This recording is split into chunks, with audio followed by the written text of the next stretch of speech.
নবী আয়েশা রাদিয়াল্লাহু তাআলা আনহাকে 9 বছর বয়সে বিবাহ করেছেন, এটা নিয়ে কথা হয়। নবীর চরিত্র সম্বন্ধে জানতে হলে তোমাকে বুঝতে হবে, নবী যখন 25 বছরের যুবক তখন তিনি বিবাহ করেছেন। কমপ্লিমেন্টস, কোরআনে তার চরিত্র কি লাগে আর, কোরআনে তার চরিত্র।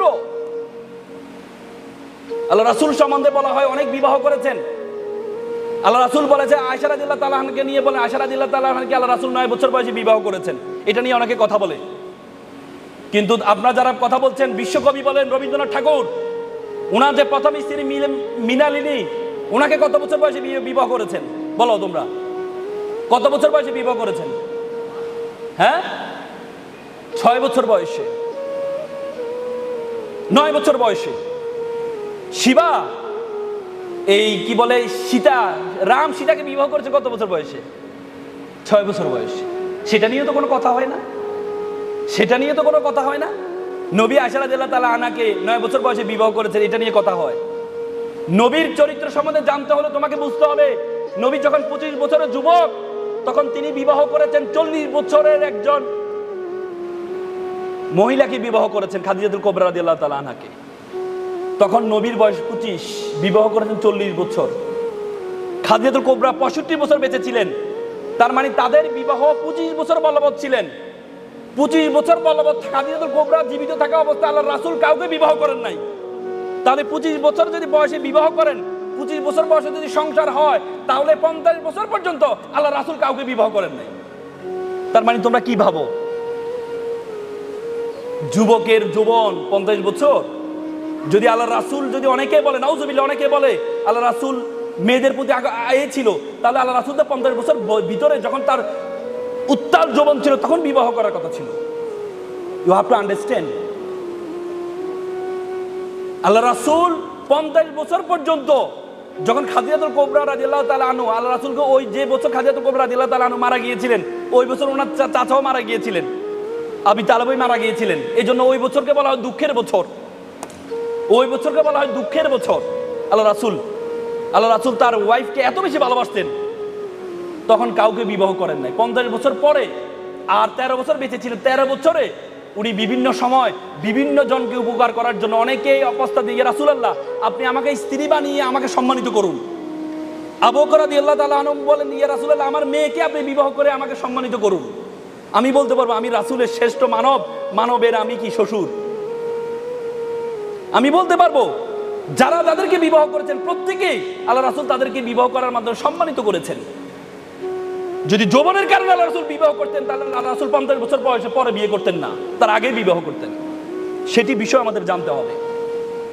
ব্যক্তি জীবন, পৃথিবীতে এমন কোনো ব্যক্তি নাই যার রাষ্ট্রীয় জীবন, যার সামাজিক জীবন, তার পারিবারিক জীবন, রাষ্ট্রপতি হিসাবে কেমন ছিলেন, স্বামী হিসাবে কেমন ছিলেন, বাবা হিসাবে কেমন ছিলেন, দাদা হিসাবে কেমন ছিলেন, নাতি হিসাবে কেমন ছিলেন, শ্বশুর হিসাবে কেমন ছিলেন, শিক্ষক হিসাবে কেমন ছিলেন, ছাত্র হিসাবে কেমন ছিলেন।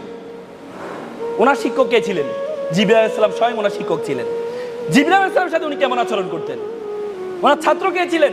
ছাত্রদের সাথে উনি কেমন আচরণ করতেন? উনি যখন পৃথিবীতে আসছিলেন, আইয়ামে জাহেলিয়ার যুগ বলা হয়, অন্ধকারাচ্ছন্ন যুগ, নারীদের কোনো অধিকার ছিল না, মানুষের কোনো অধিকার ছিল না, এমন একটি রাষ্ট্র উনি পরিচালনা তৈরি করে দিলেন। মাত্র 23 বছরের ব্যবধানে এমন একটি রাষ্ট্র উনি তৈরি করলেন, যে রাষ্ট্রে যেখানে নারীদের অধিকার ছিল না, সেখানে নারীদের অধিকার না, নারীদেরকে সর্বোচ্চ সম্মান দিয়ে মানুষের অধিকার নিশ্চিত করা হয়েছে। ওমর বিন খাত্তাব, ইসলামের সেকেন্ড খলিফা ওমর রাদিয়াল্লাহু তাআলা আনহু যখন ক্ষমতায়, ওমর রাদিয়াল্লাহু তাআলা আনহু একদিন এভাবে আলোচনা করছিলেন। ওমর রাদিয়াল্লাহু তাআলা আনহু চিন্তা করলেন যে মেয়েদের যে মোহরানা, সে মোহরানার বিষয়ে উনি চিন্তা করলেন মোহরানাটা নির্দিষ্ট করে দেওয়া যায় কিনা। উনি যখন মোহরানার কথা প্রস্তাব করলেন, সাথে সাথে একজন মহিলা দাঁড়িয়ে বললেন, হে আমিরুল মুমিনিন, আপনাকে মোহরানা নির্ধারণ করার জন্য ক্ষমতা কে দিয়েছে?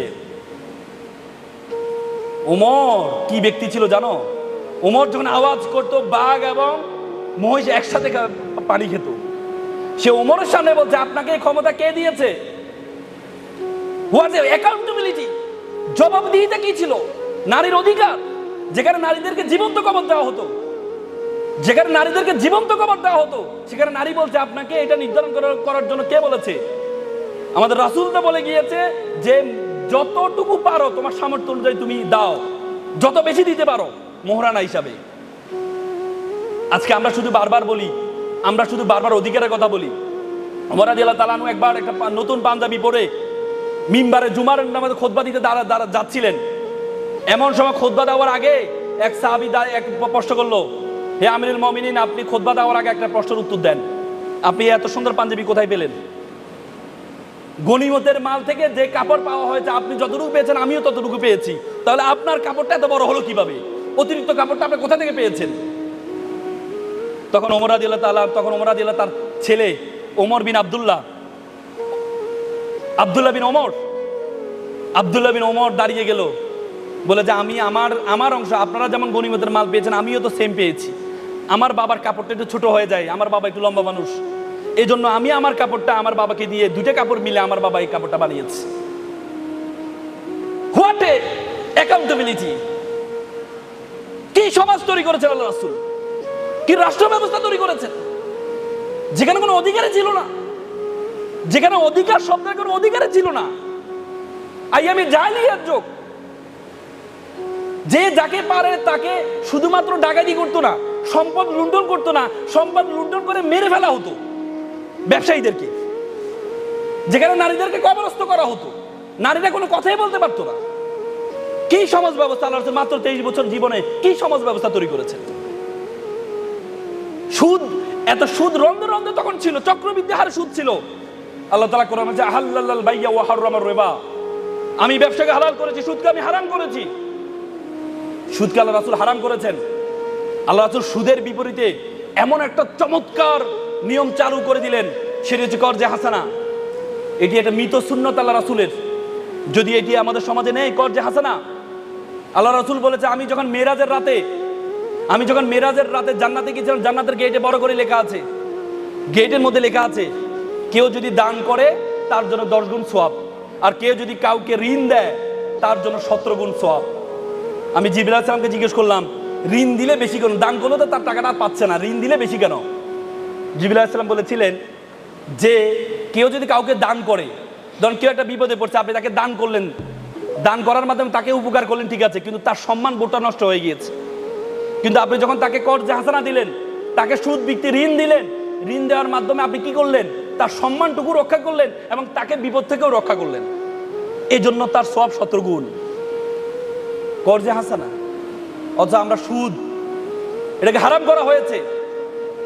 বলে যে সুদের 69টা গুনাহ আছে, তার সর্বশেষ সর্বনিম্ন গুনাহ হচ্ছে নিজের মায়ের সাথে জেনা করা। নাউজুবিল্লাহ। সে সুদ আমাদের রন্ধে রন্ধে, সেজন্য আমাদের কর্জে হাসানাকে আমাদের সামনে নিয়ে আসা দরকার। আল্লাহ রাসূল অর্থনীতি চমৎকার দিয়েছেন।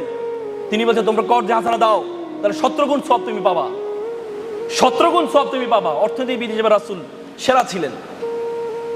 অর্থনীতি এবং বিভিন্ন ধর্মের দিকে যদি তাকান আপনি, অন্যের ধর্মের সহনশীলতার বিষয়ে রাসূল কি বলেছেন?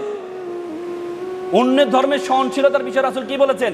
আল্লাহ রাসূল বলেছেন কেউ যদি ভিন্ন ধর্মের কারো হক নষ্ট করে, কিয়ামতের দিন আমি রাসূল আমি তার এই মুসলমানের বিরুদ্ধে আমি দাঁড়াবো। কেউ যদি অন্যায়ভাবে কোনো অমুসলিমকে হত্যা করে, তাহলে তার জন্য জাহান্নামের জন্য যাওয়ার জন্য যথেষ্ট হয়ে যাবে। এবং আল্লাহ রাসূল ইবাদত করছিলেন, নামাজ দাঁড়াচ্ছিলেন, এমন সময় কয়েকজন অমুসলিম ছিল। তখন সাহাবারা বলে ইয়া রাসূলুল্লাহ, আমরা কি নামাজ শুরু করবো? এখানে কয়েকজন অমুসলিম আছে। আল্লাহ রাসূল বলছে অমুসলিম থাকলে কোথাও নাফাক হয় না, অমুসলিম থাকলে এটা কোথাও নাফাক হয় না, সুতরাং আমরা নামাজে দাঁড়াই। আল্লাহ রাসূল একজন সহকারী ছিলেন, অমুসলিম ছিলেন, যে লা ইকরাহা ফিদ্দিন, দিনের ব্যাপারে বাড়াবাড়ি করো না বলেছে। আল্লাহ রাসূল কখনো দিনের ব্যাপারে বাড়াবাড়ি করেনি। ইসলাম কখনো দিনের ব্যাপারে বাড়াবাড়ি পছন্দ করেন না। আল্লাহ রাসূল একজন সহকারী ছিলেন, অমুসলিম, সে অসুস্থ হয়ে গেছেন। আল্লাহ রাসূল তাকে দেখতে গিয়েছিলেন মৃত্যুর শয্যায়। আল্লাহ রাসূল তাকে আস্তে আস্তে কানে কানে বলল যে তুমি তো এখন তোমার তো মৃত্যুর শয্যায়, তুমি পারলে ইসলামটা গ্রহণ করে নিতে পারো। ছেলেটা তার বাবার দিকে হা করে তাকিয়ে আছে। তখন তার বাবা বলল মুহাম্মদ যেটা বলেছে সেটাই করো। তখন সেই ইসলাম ধর্ম গ্রহণ করে এবং মৃত্যুবরণ করে। তার মানে এখান থেকে শিক্ষা কি? আল্লাহ রাসূল তার সহকারীকে বাধ্য করেন নাই যে তুমি ইসলাম ধর্ম গ্রহণ করো, কখনো বাধ্য করেন নাই।